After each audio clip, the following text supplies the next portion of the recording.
Hi, welcome. In this video, I want to respond once again by way again of comments received on my posts. Again, on this post here, I'm talking about the mess involving the Association of Canine Professionals, which at the time of making this video, the individuals that I've been talking about that are at each other's throats, all the infighting, they're at the conference, okay? As experts, okay, in the dog training world, which is again incredible the stuff that's happening, within the dog training community. Now, here's the thing. I mean, even as the dog training world is like a train wreck, okay, you look at all these controversies, all the infighting. You have the president of this association being called out over his use of the remote collar. You have Ivan, and Robert Cabral back and forth. You have Dylan Jones, stirring the pot. Larry Crone. You get all of it. You get all the main players. And these are the same people, okay, at this conference, pretending, okay, to know what defines training. Okay. And I say pretending because again, it's all based on this idea that training is a learning based exercise. Okay, once a relationship problem is underway. And so here I get people coming into, again, my social media, which is fine. Okay, you can say whatever you want. Okay.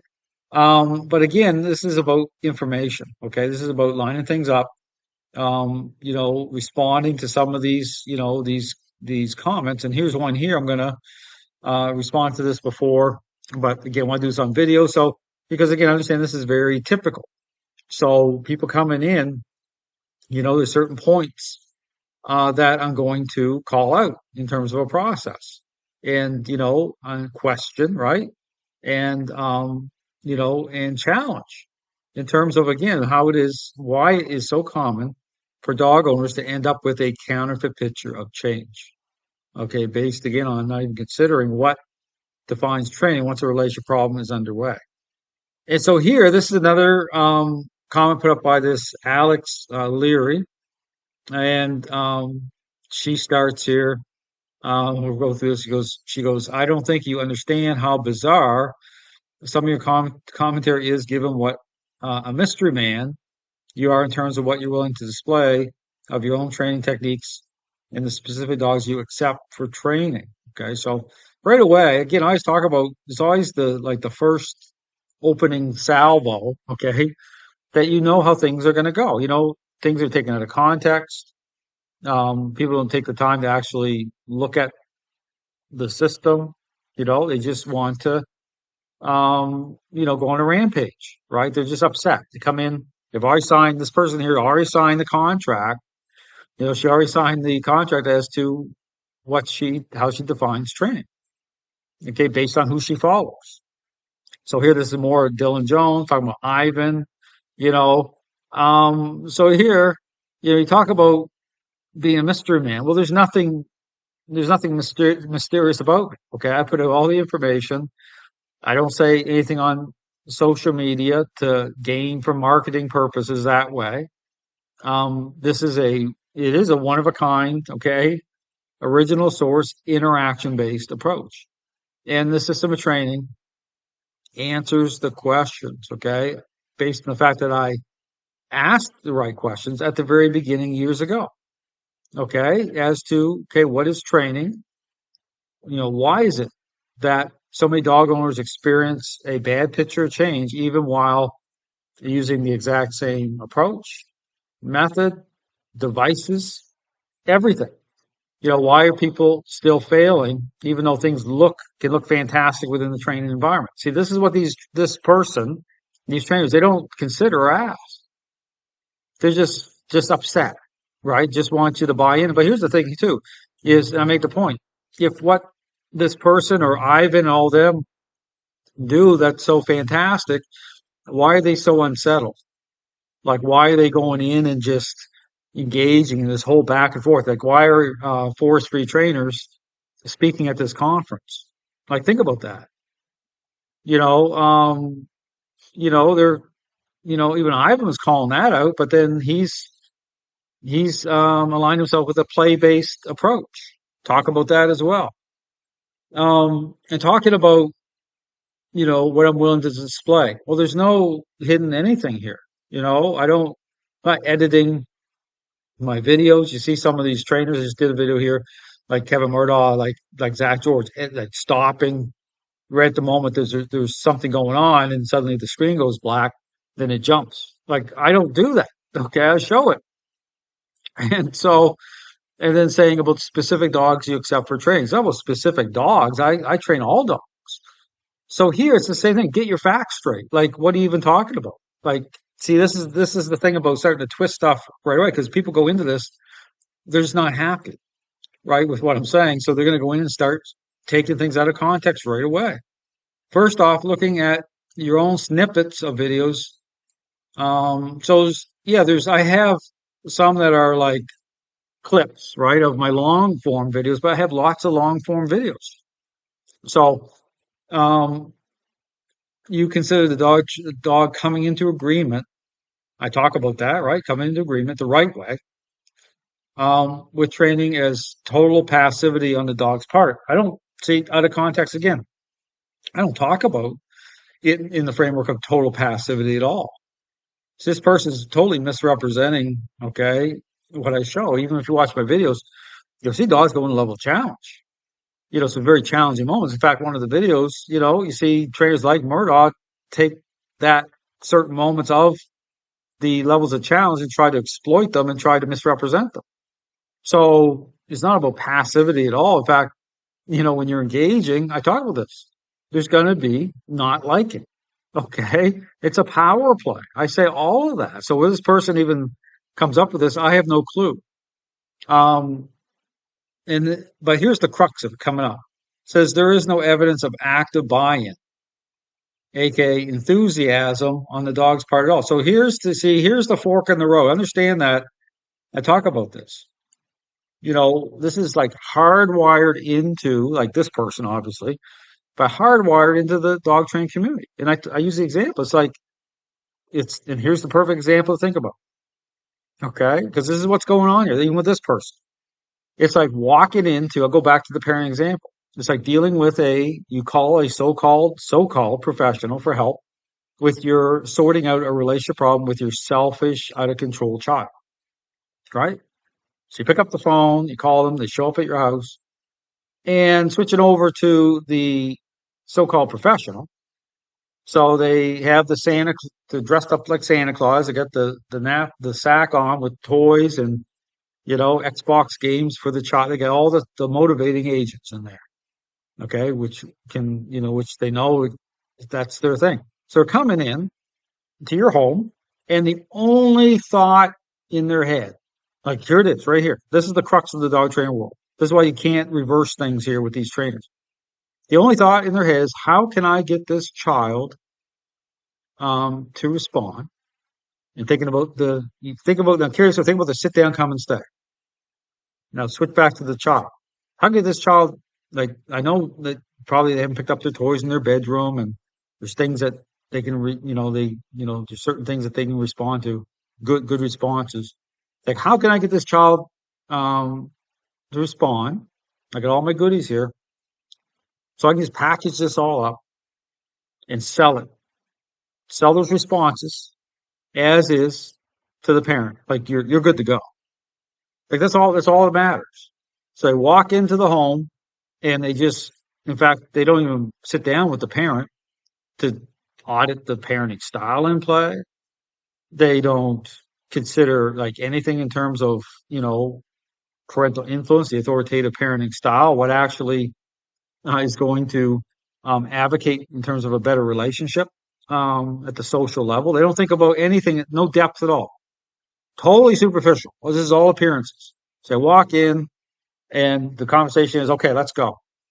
Because think about what I said, like 5 minutes into a relationship problem. What are these trainers doing to engage relationship problem? What are they pulling out of their pocket? Treats or a toy, play based or something. Like how can I get these responses going? Then they get some responses happening. Oh, here's the brand new Xbox game. And it's like leaving the scene of a crime because that's what it is. It's a scene of a crime. It's become that.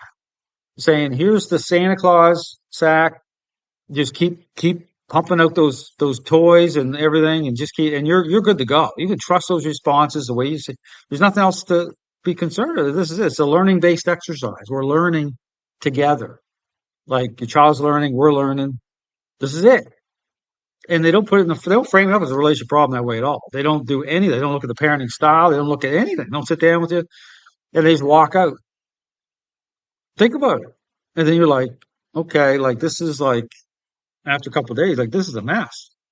Like I'm still getting, getting disrespected, still getting fights at school, still just like all this stuff happening. But I get sporadic, good responses when I'm doing. Think about the training environment, right? To sit down, how they can look, get your certificate. All right. And so, but this is a mess. This ain't, but you're in denial now because, you don't want to, you feel like you don't have to, burden's not on you to change. This is all shoved off on, right? Um, Basically the child's still the problem, right? But this is all packaged up that way. So change, you're not actually fixing anything. So this is hard as I'm saying, this is hardwired into the dog training state of mind. There's no way out of it. There's no way to shake loose from it. If you're a balanced, straight force like this, like forget it. So you can have this conversation. They're like, but that's the crux of it. So the buy-in from the dog, this is the objection right here. Like, how dare Dale? Like, this isn't like, there's no buy-in here. There's no enthusiasm. Like, there's no, like, what are you talking about? This is a relationship problem. The buy-in is the fact that we get transition the roles and we have to engage in the right process. The buy-in is the fact that we're actually going to fix the relationship the right way, right? We're going to bring in those core ingredients. And goes beyond just superficial stuff here, right?